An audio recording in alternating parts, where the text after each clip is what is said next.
আজ আমরা ডুব দেব বিভূতিভূষণ বন্দ্যোপাধ্যায়ের তৈরি এক আশ্চর্য জগতে। কথা বলবো তারানাথ তান্ত্রিককে নিয়ে। মানে এক এমন চরিত্র যার মধ্যে ওই অলৌকিক ব্যাপার স্যাপার, আবার খুব সাধারণ মানুষের মতো দুঃখ, কষ্ট, লোভ সব মিলেমিশে আছে। ঠিক। আমাদের হাতে তো লেখকের নিজের কিছু লেখা আছে, মানে তারানাথ জ্যোতিষী ও হাকিনী, আর কিছু বিশ্লেষণও আছে, তাই না? হ্যাঁ, দুটো লেখা আছে। এইগুলো মিলিয়েই চেষ্টা করব তারানাথকে বুঝতে, মানে তার ওই তান্ত্রিক জীবনের অভিজ্ঞতা, আবার তার মনের ভেতরের টানাপোড়েনগুলো। বেশ ইন্টারেস্টিং হবে ব্যাপারটা।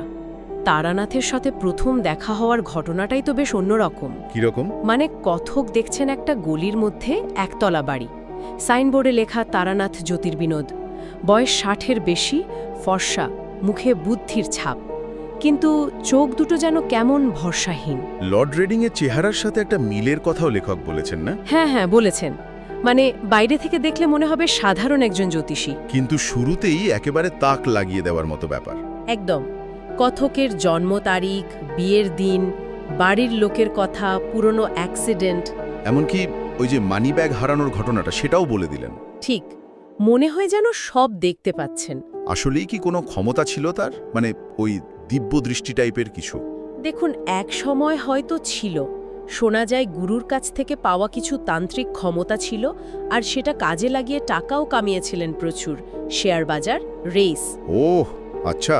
কিন্তু ওই যে বলে না, 3টে নেশা, ঘোড়দৌড়, নারী আর মদ, এগুলোই তার পতন ডেকে আনে।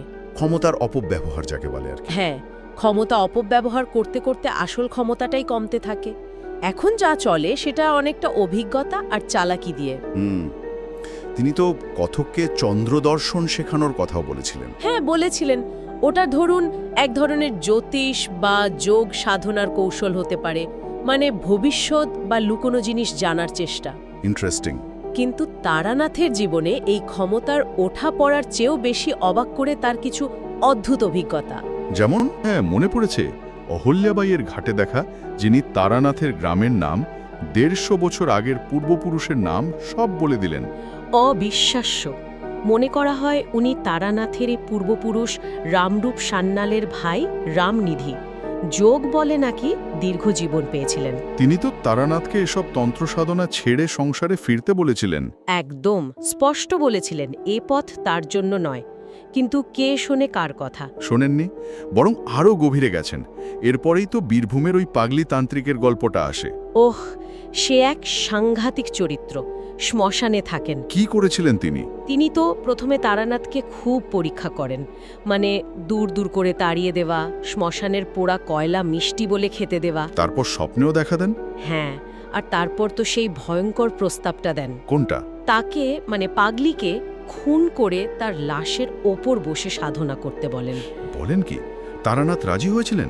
না না, মানুষ খুন করতে তিনি রাজি হননি। তখন পাগলি তাকে বলেন যে নিম্নতন্ত্র, মানে ওই ব্ল্যাক ম্যাজিক টাইপের ক্ষমতা দেখানোর সাধনা থেকে দূরে থাকতে।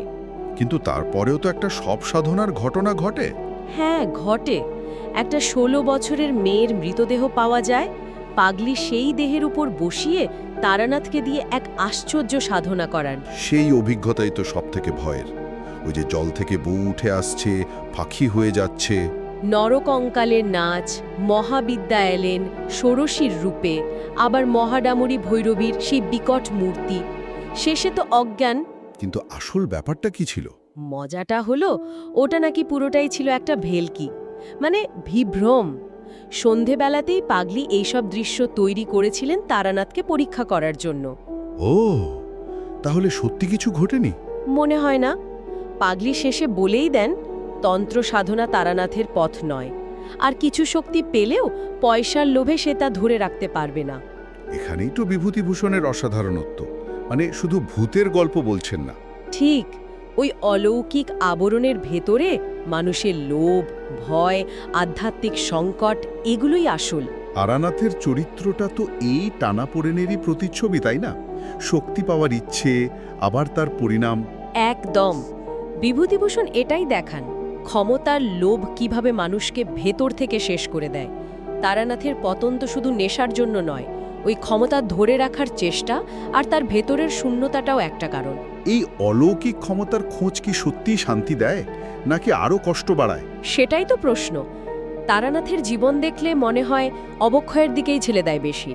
তিনি তো অদৃশ্য জগতের কথাও বলেন, ওই যে ডাকিনী, শাখিনী, হাকিনী। হ্যাঁ, যারা প্রেতলোকের বাসিন্দা, শক্তি আছে কিন্তু বুদ্ধি কম।